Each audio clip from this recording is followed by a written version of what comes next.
Ce week-end, la MotoGP est de retour du côté de l'Indonésie pour un nouveau Grand Prix après celui d'Émilie-Romagne. Et donc on voit aujourd'hui les infos à savoir avant ce GP.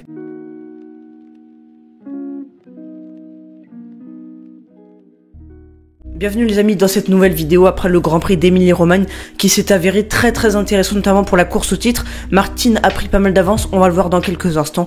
On commence donc directement cette vidéo et cette preview pour le Grand Prix d'Indonésie. Après la belle victoire d'Enea Bastianini du côté d'Émilie-Romagne, Martin a notamment fait 2e et puis Marquez 3e. On va donc s'intéresser au classement avant de s'attarder, on va donc commencer au classement, au championnat pilote plus précisément. Bagnaia a donc perdu pas mal de points suite à sa chute.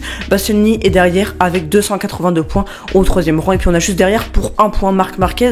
Donc voilà, on va avoir également une belle bataille pour le titre, sûrement à 2. Et puis également juste derrière pour le podium entre Bastianini et Marquez.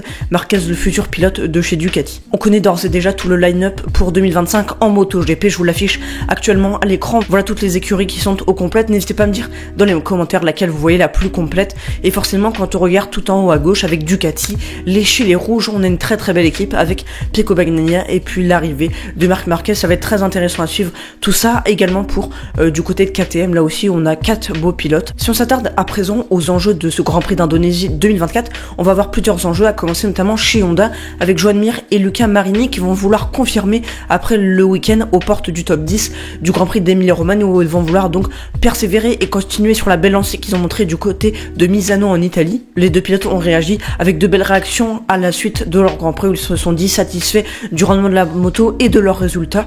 Un bon point donc pour Honda qui visera encore mieux ce week-end du côté de l'Indonésie. Côté tricolore, Fabio Quartararo a montré un très bon week-end depuis maintenant plusieurs Grands Prix, avec notamment Saint-Marin et puis également Émilie-Romagne. Avec donc ces deux Grands Prix, le pilote français de chez Yamaha a montré un très beau visage et ce week-end il était en passe de faire 5e notamment, mais une panne d'essence, il l'a fait chuter au classement jusqu'à la 7e place.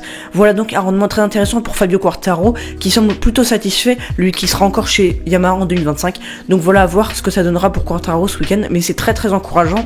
Zarco est plus dans le dur cette saison, on l'a vu, très peu de points marqués, mais c'est une saison assez compliquée pour lui, donc ce Grand Prix n'attend pas forcément quelque chose de supplémentaire à ce qu'on a vu cette saison, mais voilà, un top 10, un top 15, on verra toujours ce que ça peut donner pour le français. Pour l'enjeu final de cette vidéo, franchement ce qui sera très intéressant, c'est évidemment la course au titre, toujours avec Bagnaia et Jorge Martin maintenant qui possède un peu plus de 20 points d'avance au championnat, et on va donc voir ce que ça va donner ce week-end, et puis on verra également sur la course que ça peut donner, voir si Ducati semble en avance ou si Jorge Martin va continuer à accentuer son avance, un championnat qui pourrait continuer à creuser de l'écart tout comme à se resserrer. C'est tout le suspense que nous réserve ce Grand Prix d'Indonésie. Pour le programme du Grand Prix d'Indonésie, il faudra être assez matinal puisque ça commencera dès ce vendredi 27 septembre, 4h45 jusqu'à 5h30, les essais libres 1, donc de bon matin.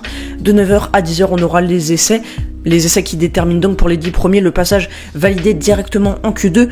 Puis le samedi, on aura de 4h10 à 4h40 les essais libres 2, suivi de la qualification à 4h50 jusqu'à 5h05 pour la Q1, suivi de la Q2, 5h15 à 5h30 pour la Q2, et donc pour déterminer la pole position, suivi dès 9h de la course sprint. Un Grand Prix très matinal mais très intéressant à suivre, qui promet tout plein de surprises. Et puis le dimanche, si vous êtes encore de bon matin, le warm-up de 4h40 à 4h50, suivi de quelques heures plus tard à 9h la course pour ce Grand Prix. Voilà les amis pour cette vidéo, pour cette courte présentation avec les enjeux, le programme et puis un petit bilan également au niveau du championnat pour ce Grand Prix de MotoGP à venir en Indonésie. J'espère que la vidéo vous a plu. Si c'est le cas, un petit like, un petit abonnement également pour me soutenir, et puis à commenter sur ce que vous voyez, notamment au championnat, le dénouement ou même sur ce Grand Prix d'Indonésie pour nos Français ou pour la course au titre, comme vous le souhaitez. Je vous attends, je ferai un plaisir de vous répondre. Retour des vidéos donc avec celle-là. En ce moment c'est un peu plus compliqué, j'ai un peu moins de temps pour les vidéos YouTube, mais sur les autres réseaux sociaux ça continue, ça prend un peu moins de temps. Mais voilà, je vais essayer de faire des vidéos YouTube tout en long. Je vais toujours essayer de faire des vidéos YouTube même si ça prend un peu plus de temps, même si elles sont un peu plus courtes, pour toujours vous servir l'actualité. Sur ce, je vous dis à la prochaine et à très bientôt sur le stade. Salut.